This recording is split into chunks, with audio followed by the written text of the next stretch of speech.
नमस्कार साथियों, सुरीन जी के स्टडी चैनल में आप सभी का स्वागत है। आज हम इस वीडियो में जानेंगे बहुत ही महत्वपूर्ण सवालों के जवाब जो आपके आने वाले प्रतियोगिता परीक्षाओं की तैयारी को पुख्ता करेगी। तो चलिए शुरू करते हैं। प्रश्न संख्या 1। भारत में करेंसी नोट की छपाई कितनी जगह होती है? आपके ऑप्शन हैं ए 1, बी 2, सी 3, डी 4।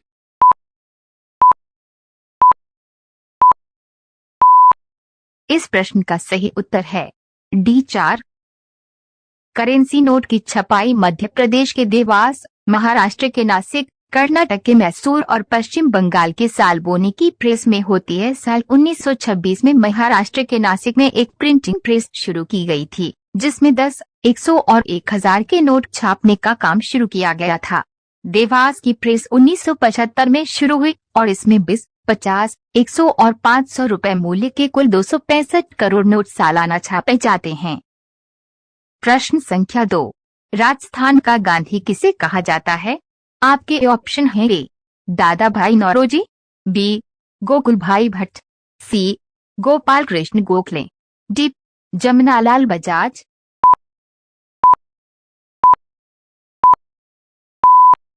इस प्रश्न का सही उत्तर है बी गोकुल भाई भट्ट। गोकुल भाई दौलत राम भट्ट को 1971 में पद्म भूषण पुरस्कार और 1982 में रचनात्मक कार्य के लिए जमनालाल बजाज पुरस्कार से सम्मानित किया गया था। आपातकाल के मुखर विरोध के लिए उन्हें गिरफ्तार कर जेल भेज दिया गया। जेल में रहते हुए उन्होंने सत्याग्रह प्रारंभ कर दिया, जिसके कारण उन्हें राजस्थान का गांधी कहा जाता था। प्रश्न संख्या 3। भारत में सिक्के जारी करने के लिए कौन अधिकृत है? आपके ऑप्शन हैं ए भारतीय रिजर्व बैंक, बी भारतीय स्टेट बैंक, सी वित्त मंत्रालय, डी इंडियन ओवरसीज बैंक।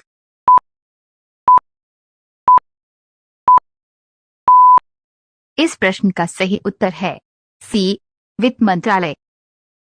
सिक्के ढालने का एकमात्र अधिकार भारत सरकार को है। समय समय पर संशोधित सिक्का निर्माण अधिनियम 1906 के अनुसार विभिन्न मूल्य वर्ग के सिक्कों की डिजाइनिंग और ढलाई की जिम्मेदारी भी भारत सरकार की है। प्रश्न संख्या 4। दुनिया का कौन सा देश सबसे ज्यादा सौर ऊर्जा इस्तेमाल करता है? आपके ऑप्शन हैं ए जापान, बी रूस, सी संयुक्त राज्य अमेरिका, डी चीन।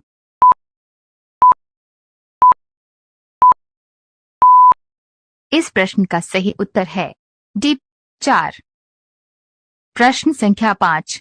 भारत में उल्टी दिशा में बहने वाली नदी कौन सी है? आपके ऑप्शन हैं ए कावेरी नदी, बी नर्मदा नदी, सी ताप्ती नदी, डी झेलम नदी।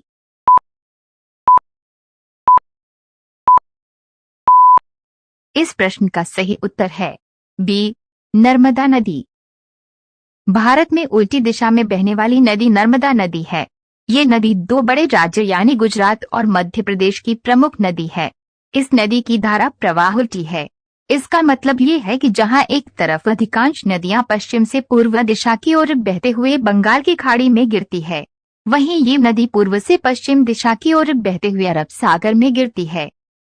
प्रश्न संख्या 6। सिलाव खाजा किस राज्य की प्रसिद्ध मिठाई है? आपके ऑप्शन हैं ए ओडिशा, बी पश्चिम बंगाल, सी झारखंड, डी बिहार।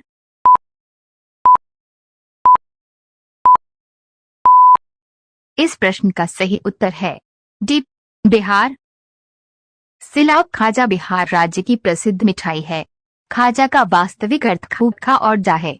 सिलाव खाजा एक प्रकार की मिठाई है जो 52 परतों में बनी होती है। बिहार के नालंदा जिला में इस मिठाई का बड़ा महत्व है। सिलाव खाजा को जीआई टैग भी दिया गया है। प्रश्न संख्या 7। दुनिया के किस एकमात्र देश में पीली रंग की नदी बहती है? आपके ऑप्शन हैं A Brazil, B South Africa, C चीन, डी जापान।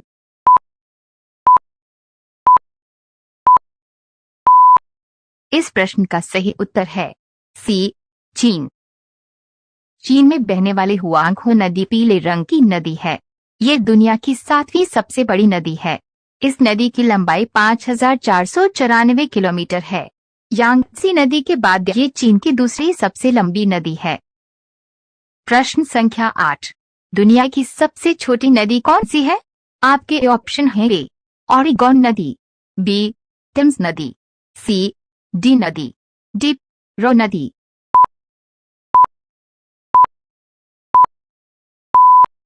इस प्रश्न का सही उत्तर है डी रो नदी।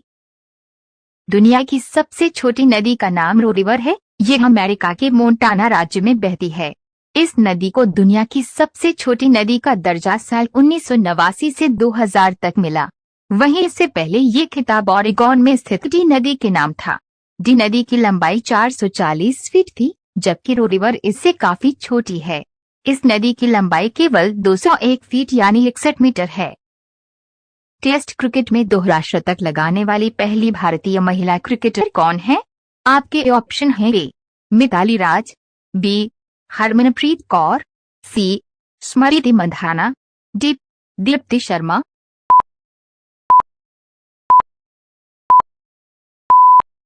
इस प्रश्न का सही उत्तर है ए मिताली राज।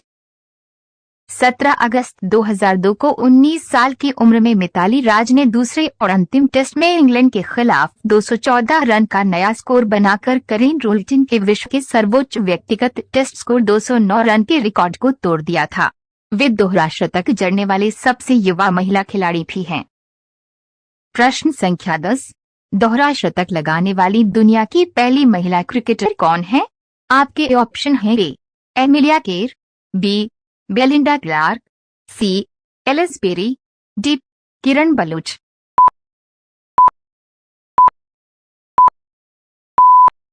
इस प्रश्न का सही उत्तर है बी बेलिंडा क्लार्क। 16 दिसंबर 1997 को ऑस्ट्रेलियाई महिला क्रिकेट टीम की तत्कालीन कप्तान बेलिंडा क्लार्क ने मुंबई के MIG ग्राउंड में खेले गए ICC महिला क्रिकेट विश्व कप मैच में डेनमार्क के खिलाफ सिर्फ 155 गेंदों में नाबाद 229 रन बनाकर पहला दोहरा शतक जड़ा था। प्रश्न संख्या 11, सबसे ज्यादा नोबेल पुरस्कार पाने वाला देश कौन सा है?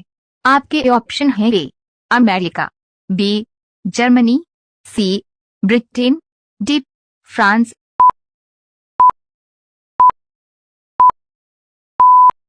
इस प्रश्न का सही उत्तर है ए अमेरिका।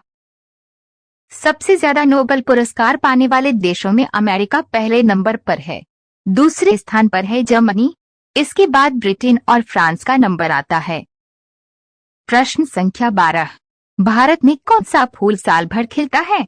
आपके ऑप्शन हैं ए कमल, बी रजनीगंधा, सी मेरीगोल्ड, डी गुड़हल।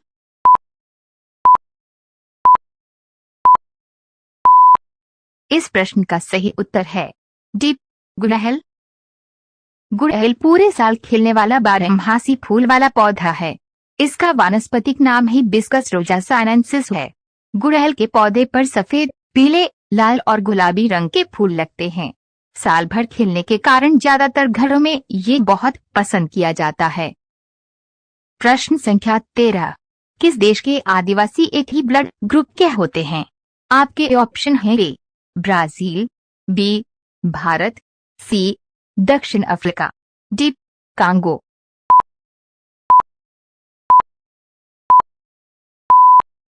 इस प्रश्न का सही उत्तर है ए ब्राजील। ब्राजील में निवास करने वाली बोरोरो आदिवासी समूह के सभी लोगों का ब्लड ग्रुप ओ पॉजिटिव होता है। प्रश्न संख्या 14, किस शहर को संगम नगरी के नाम से जाना जाता है? आपके ऑप्शन हैं ए कश्मीर, बी दार्जिलिंग, सी डिब्रूगढ़, डी प्रयागराज।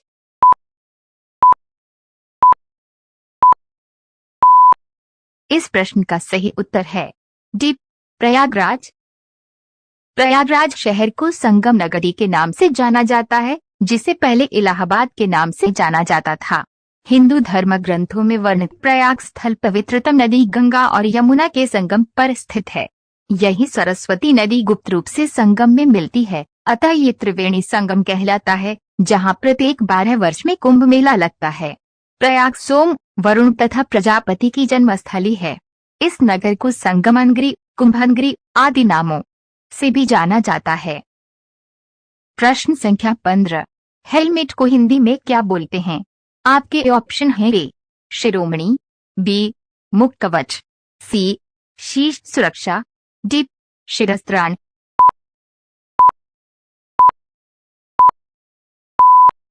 इस प्रश्न का सही उत्तर है डी शिरस्त्राण। हेलमेट का हिंदी में मतलब काफी कम लोगों को ही पता होगा, क्योंकि आम भाषा में इसे हेलमेट ही कहा और लिखा जाता है। हेलमेट को हिंदी में शिरस्त्राण कहा जाता है। हिंदी में इसे शीर्ष कवच भी कह सकते हैं, चूंकि कवच से आशय भी सुरक्षा देने वाला होता है।